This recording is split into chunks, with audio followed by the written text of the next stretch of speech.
Torcida. Esporte mesmo é passar noites inteiras. Olheiro de olheiras.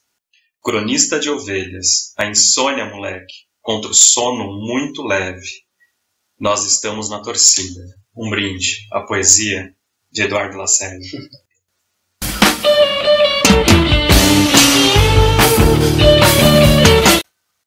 Bem-vindos à Sala de Leitura. Hoje tenho o prazer e a honra de receber Eduardo Lacerda. Tudo bem, Fabiano? Edu, A honra é minha. um brinde à sua poesia e à poesia que você proporciona. Demorou, né? Acho que já tem um ano, um pouco mais de um ano que a gente vem combinando. É verdade. E queria muito você aqui, então estou muito feliz. Mesmo que eu que demore. estou feliz, um pouco tímido. E você, não sei se você sabe, mas você acho que a persona mais citada aqui, pelo menos em todos os programas, foi citado, seu nome foi lembrado, o seu nome da Patuá também. Eu acho que é muito legal isso, eu fico muito feliz, mas na verdade o nome da Patuá só aparece porque a gente publica alguns autores que são importantes. Então acho que o trabalho que a gente faz não é nada mais do que dar um espaço para quem é importante de verdade, que são os escritores. Acho a gente vai conversar mais um pouquinho. A poesia e o livro acima de qualquer coisa. Sim, sim. E acima de qualquer coisa, vamos falar da sua poesia e do seu livro. Eu tentei evitar. Outro Dia de Folia, de Eduardo Lacerda. Conta um pouquinho, Du. Eu sei que você não gosta de falar do seu livro, da sua poesia. Esse livro eu já te falei, eu achei fenomenal, gostei bastante. Cara, eu acho assim, em algum momento da minha vida, principalmente quando eu era mais novo, escrever era algo muito importante. E aí, convivendo com escritores, eu fui percebendo que escrever é realmente, para algumas pessoas, muito importante, mas a poesia está acima disso. E como nem sempre eu consigo realizar uma poesia que me satisfaça, que eu acho que é boa como aquilo que eu leio, eu prefiro me realizar como poeta publicando a poesia de outras pessoas.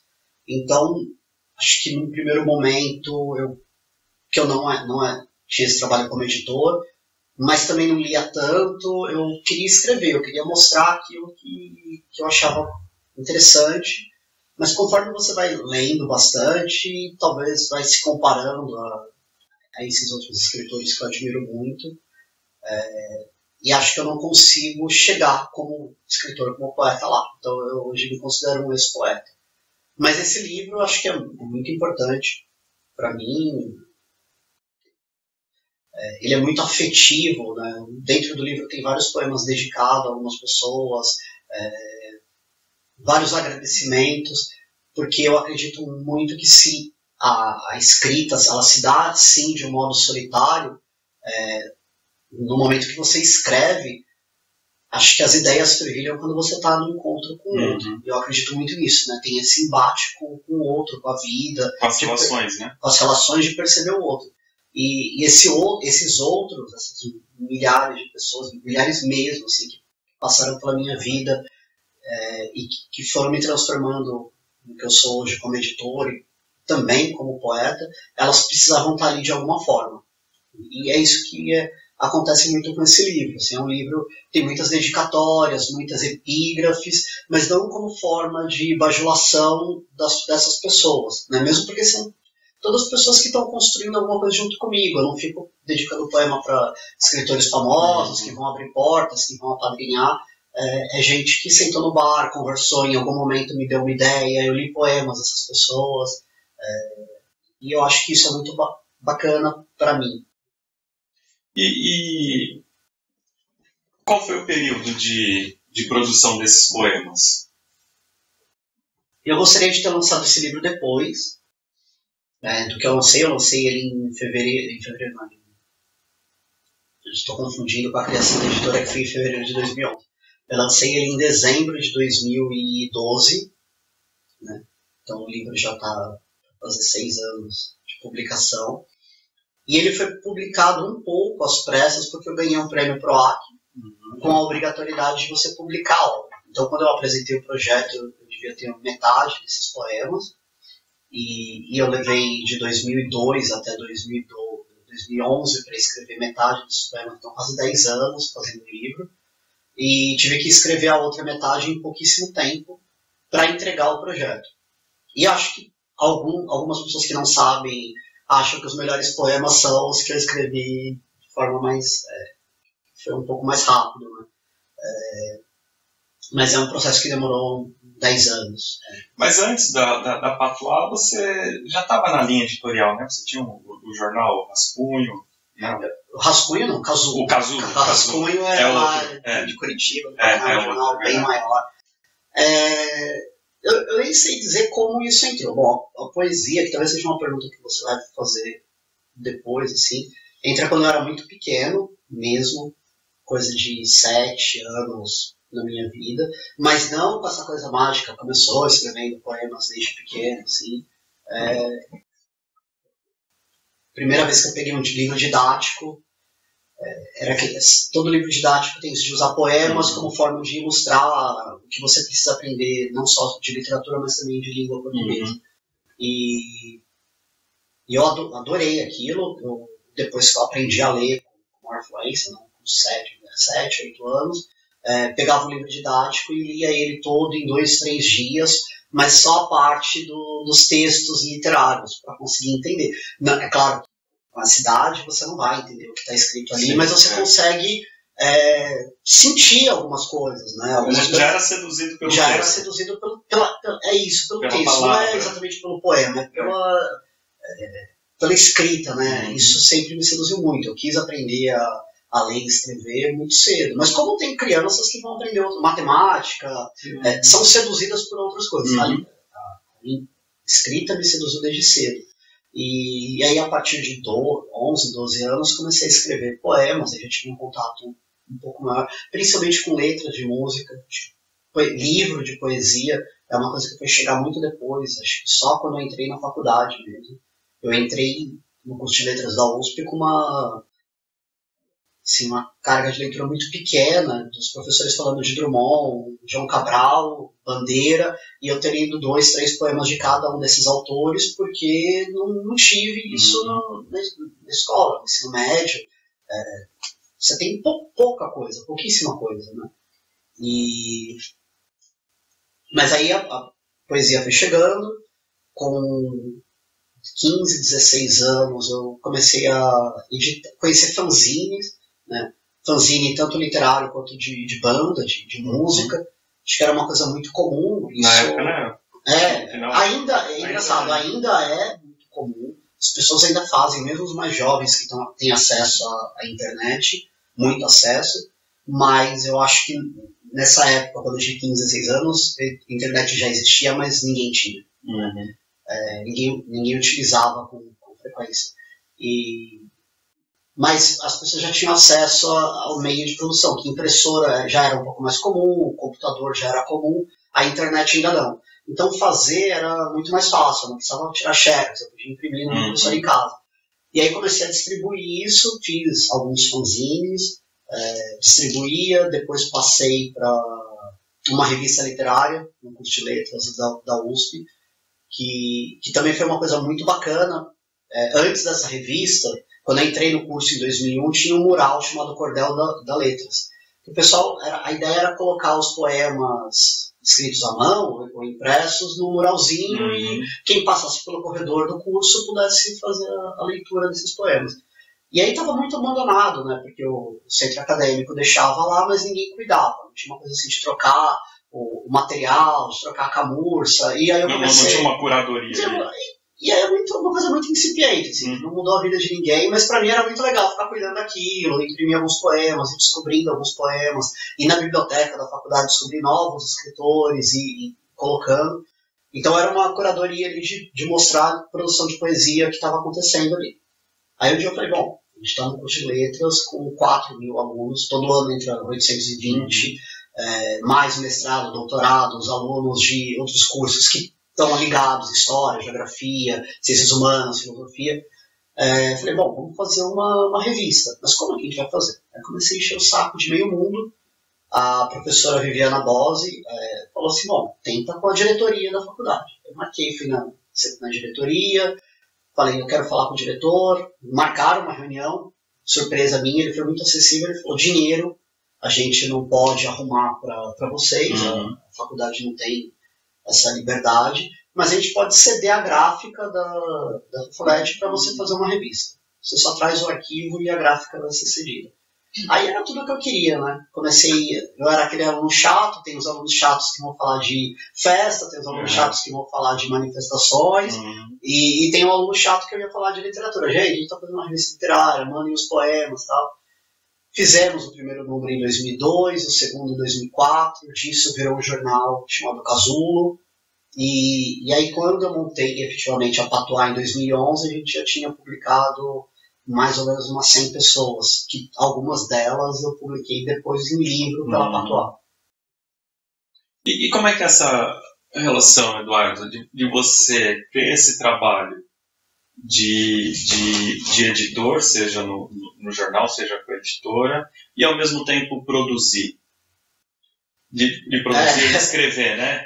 Então, mas foi o que eu falei, hoje eu me anulo um pouco como escritor para jogar essa energia e criar como editor. Eu acho que é uma forma de me realizar na poesia, dar chance para o trabalho de outras pessoas. Fazer livros bonitos, o tempo que eu estaria ali escrevendo, pensando num poema, eu estou pensando no livro de poesia. Estou trabalhando pela poesia, mas não mais como poeta. Ainda escrevo, mas é cada vez menos. Mas isso também não é um processo meio que natural? Eu acho que todo mundo que escreve tem alguns períodos que diminui mesmo, né? Às vezes fica anos sem escrever nada. Sim, né? Pode ser, mas no meu caso eu vejo que é muito mais um esgotamento de estar jogando a energia que é para a literatura, para a poesia, num outro trabalho que é com a literatura, com a poesia, mas não é a minha produção, a minha obra. Né? E muito me comparar com escritores que eu vejo que conseguem realizar, não me comparar no sentido, nossa, é melhor do que eu, então eu não posso fazer, porque isso daí eu não tenho. Né? Mas eu acho que é legal, se for para escrever alguma coisa, escrever algo que faz sentido para mim. Que tenha relevância. Que tenha relevância. Né? Não só escrever por escrever. Então eu acabo, às vezes, até assim, com uma inspiração, estou dizendo inspiração assim, uma ideia, eu falo, pô, isso podia ficar legal, mas não vou fazer, eu vou jogar essa energia para alguma outra coisa. Né? Que eu acho que é um trabalho artístico também. Também, claro. De alguma forma, é um trabalho artístico. Né?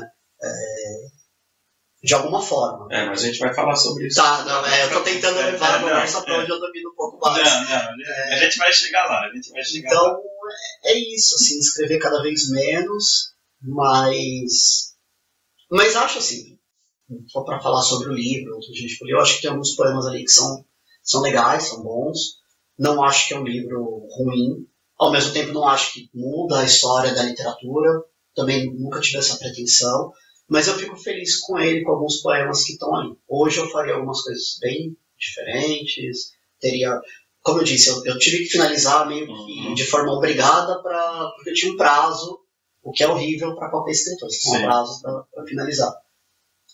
Eu poderia ter levado mais 2, 3, 4 anos e realizar ele de uma outra forma. Mas fiz isso e tá aí, né? Então lê um poema pra gente. Bom, isso é difícil. Tem um poema aqui chamado Falso Enforcado. Ele diz o seguinte: todo homem é arcano em seu jogo e destino. Digo, todo homem um enforcado, todo homem seu demônio, todo homem seu impossível significado. O poeta é sibilino. Face à forca, ele força seu pescoço contra a corda. Acorda o grito, vibra a vida, engasgada na garganta. O poeta, mesmo morto, canta a carta da morte. Então, é isso que eu entendo. Eu acho esse livro fenomenal. Eu não entendo essa sua... Não, mas deixa que se alguém se interessar, leia e depois fala. Eu acho que tem muito trabalho poético, assim. Não é... sabe? É alguém que sabe, que domina a palavra, que domina a arte poética, que sabe o que está escrevendo. Então eu fico até meio, pô, mas por quê? Acho que dava, né, tem coisas fenomenais aí. É um livro que me impacta. Você falou que não muda a literatura, talvez eu acho que nada muda assim, naturalmente, né? É um trabalho, né? Sim, mas me impactou bastante, eu gostei muito. Obrigado. Eu já falei isso para você, né? Já. E qual foram as suas influências? Porque a primeira leitura que eu fiz, eu achava muito Drummond. Uhum. Mas eu também tenho esse problema, porque Drummond é uma grande influência para mim, então pode ser uma leitura minha. Mas sua qual foi? Quais foram essas suas... Então, eu vou te confessar que como eu disse, assim, eu estudei quase a vida toda em escola pública. Eu vou dizer quase a vida toda porque meus pais fizeram um esforço muito grande de pagar uma primeira e uma segunda série e depois não conseguiram. Eles acharam que seria possível, que dava para cortar várias coisas dentro de casa para a gente poder pagar uma escola, então colocar tanto eu quanto meu irmão.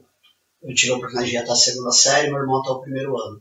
E não tiveram condições, eu tive que ir para uma escola pública a partir do terceiro ano do primário. Né? O que não é nenhum problema, eu acho que esse contato, essa experiência muda tudo de como eu sou hoje. Mas a gente percebe isso, é claro que a qualidade de educação em um lugar é uma e no outro lugar é outra. Né? As pessoas têm as mesmas capacidades, a forma como desenvolvem, e isso que é diferente. Às vezes os professores até são os mesmos, é muito incrível, né? Os professores são os mesmos que dão aula numa escola particular num horário, na pública no outro, os alunos têm a mesma capacidade, mas a coisa às vezes não consegue funcionar. Aí é um outro problema que é para quem trabalha com educação. Mas eu não tive muitos contatos com literatura. A gente sabe que biblioteca de escola pública é algo quase inacessível, então eu ia às vezes uma vez por semana numa biblioteca, li um livro, não tinha orientação de alguém que pudesse falar esse livro é bacana para a tua idade, né? Mas aí eu tive algumas sortes, assim, né? Eu era péssimo na parte de educação física e aí o professor de educação física não queria que eu não ficasse fazendo nada, ele falou, então você gosta da biblioteca, vamos tentar pegar o tempo que você tinha que estar fazendo esporte, desenvolvendo uma coisa e desenvolver ainda mais outra que você já gosta. Pô, legal, então, muito. Essas pessoas tinham essa consciência, né? Então, bom, você pode ficar aí na biblioteca o dia todo que tem aula, né? 2 horas que era você está jogando bola, você vai estar... E aí eu comecei a ler muito, poesia muito pouco, eu tinha essas leituras de poesia nos livros didáticos, mas não tinha, por exemplo, eu até podia ler 1 ou 2 poemas, nunca o poema inteiro, então um trecho do poema do Bandeira, do Drummond, mas não tinha acesso aos poemas todos, né? Então essas leituras sempre foram muito ruins, assim. Quando eu terminei o colegial, sem fazer cursinho, inicialmente eu não consegui passar numa universidade pública, tentei começar uma particular, não aguentei pagar, parei.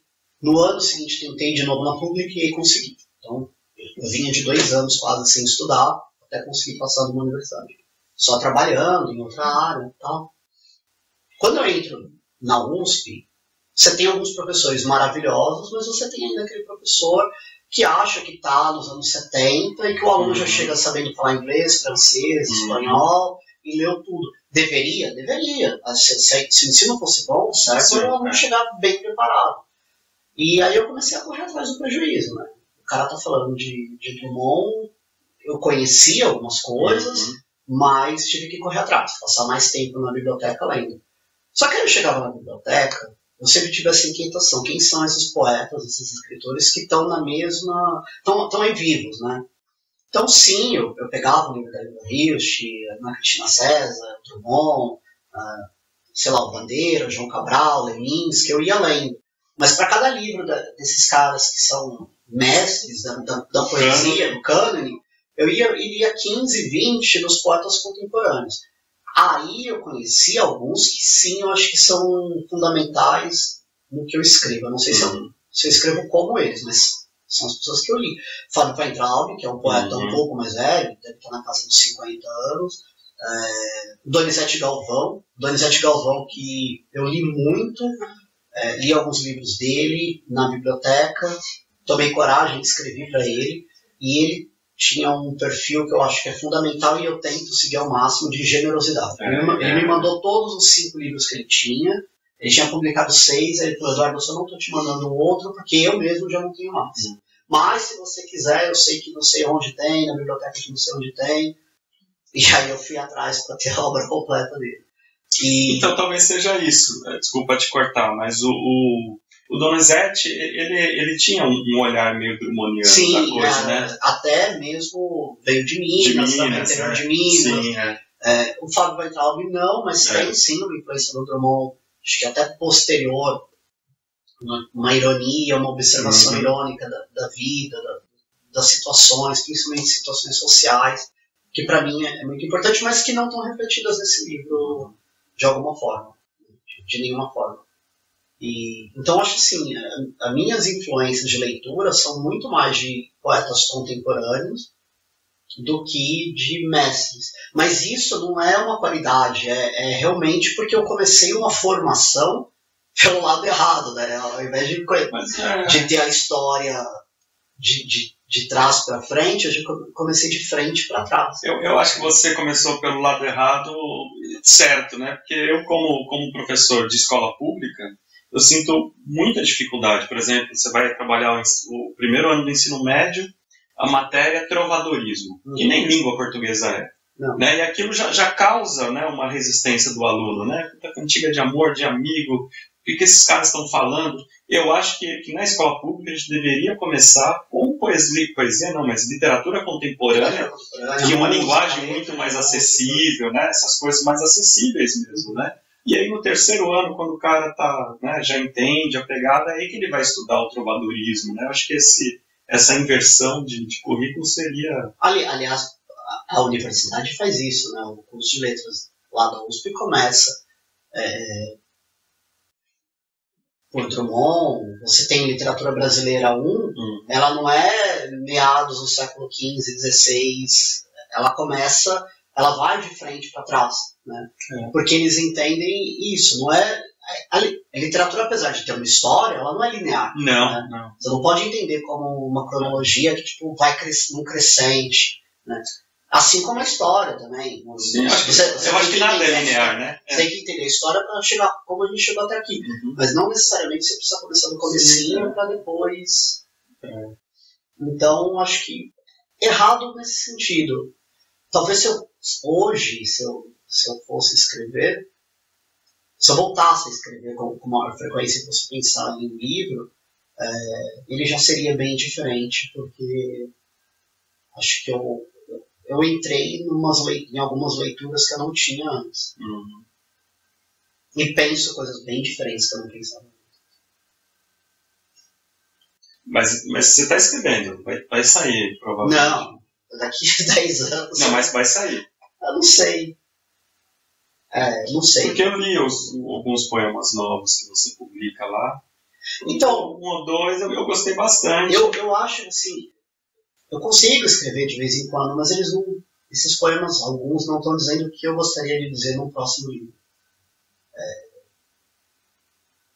Então acho que eu vou escrevendo, porque o Facebook também, essa coisa de você pensou em alguma coisa, você escreve e as pessoas curtem. É uma forma de desovar. É uma forma válida, legal. Mas acho que se for pensar num projeto de livro, de falar assim, isso vai ser consolidado, é outra coisa que eu não cheguei lá ainda, talvez eu chegue um dia. Então, antes da gente ir para Patois, lê mais um poema pra gente. Eu leio muito mal, e você vendo a dedicatória que eu te dei há tantos anos atrás, eu gostaria de refazer. A relação mudou, né? A gente já se conhece. Eu acho que foi o nosso primeiro encontro, foi com o livro, né? Acredito que sim. Eu acho que sim, eu já te conhecia, mas acho que a gente se encontrou no dia que... E você estava lançando lá na Casa das Rosas um livro de uma outra pessoa, que eu não me lembro mais quem é, Mas aí eu tinha, né? Sou professor do Estado, funcionário do Geraldo Alckmin, eu tinha dinheiro para um livro. Aí eu falei, não, eu quero o seu. Depois eu pego... E eu não me lembro quem que foi. Mas foi no comecinho da Patuá também, né? Não deve ser muito difícil, porque era início da Patuá. Ele ficou com vergonha e não sei o que ler. Bom, vamos lá. Um poema chamado Aceno. Como um equipamento que funciona, mas apresenta defeito, em algum momento escolhi como gesto algo entre a dúvida e o excesso. Se me dou um meio abraço, pois é isso que faço, passo meu braço direito pelo meu peito e toco o meu ombro esquerdo, o meu reflexo, quando me toco e me chamo, é olhar para o outro lado. E se me ignoro quando me chamo, quando toco o meu ombro, como um aparelho para que pegue no tranco, eu me soco para que eu aceite o meu afago. Não funciona, dar de ombros é o meu aceno. Fenomenal. Já bebeu um pouco? Mas é melhor isso de bêbado, muito bom, sabe que a gente considera. Mas eu gosto mesmo, eu gosto. Não, eu tô enchendo o saco. Então, Eduardo, eu gostaria de agradecer. Fiquei muito feliz com a sua presença. A gente estava pensando, né, nesse papo já há bastante tempo e que bom que deu certo. Estou muito feliz pelo convite, você não ter desistido de mim. Quem sabe a vida está corrida para todo mundo. Tá, né? Mas é verdade, assim, não queria ficar parecendo, tipo, o cara não quer participar. Eu realmente, você sempre vê que eu estou fazendo alguma coisa. A gente observa. Mas deu certo, e deu certo num momento legal. E aí já te convidar para uma outra vez aí, para a gente falar outras coisas. É legal falar da Patuscada também, sei lá, de uma outra oportunidade, a gente te convidar também. Lançar o seu segundo livro, você vir aqui. Daqui uns 10 anos. Então, Edu, mais uma vez, um brinde à sua poesia. A última ceia. Há regras à mesa, como em um brinquedo de quebra-cabeça. E eu não entendo os dispostos à esquerda dos pais, restos do pequeno que sentavam ao meio da mesa, como um prato que se enche e procura lugar entre as pessoas. Já não me encaixo, depois que aprendi a olhar de lado e sair por baixo.